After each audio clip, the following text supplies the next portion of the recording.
Okay, testing. Okay, welcome back to trigonometry here.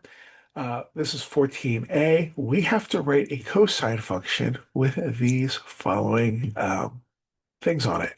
So it has to have an amplitude of 1.5. That's a pretty easy part. Period is 4 pi. That's going to be a little bit trickier. Max at x equals pi, and a midline equals y equals 0.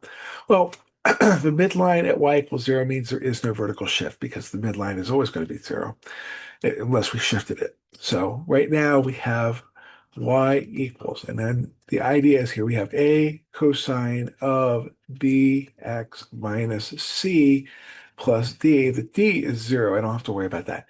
The a, that's not going to be too bad because that's 1.5. We can just go ahead and pull out the amplitude. Now, the period is going to be kind of a tough thing. You have to remember that the period is 2 pi over b, right? And that's going to say that this is equal to 4 pi. Okay, let's go ahead and use this equation to solve for b. All right, so I'm going to multiply both sides by b. So we have 2 pi equals 4 pi times b. And then we'll go ahead and divide both sides by 4 pi. Divide both sides by 4 pi. And we end up with b is equal to 1 half, right? Hold that thought because the b is equal to 1 half. And now we have to figure out, okay, if I want to go ahead and start graphing this thing, what does a cosine look like, right? And cosine looks something like this. We want a maximum at x equals pi. This is my maximum right here and here. I think they want the first one. So they really wanted it pi, so I have to shift this thing to the right by, excuse me, pi over, just by pi, right?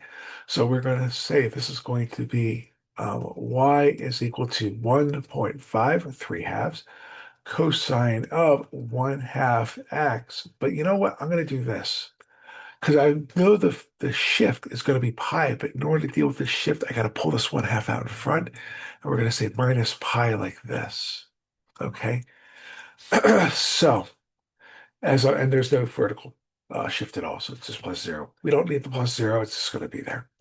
Okay, so I want to pull the 1 half out because I want this pi to be a this phase shift, but I've got to pull the 1 half out of it for that.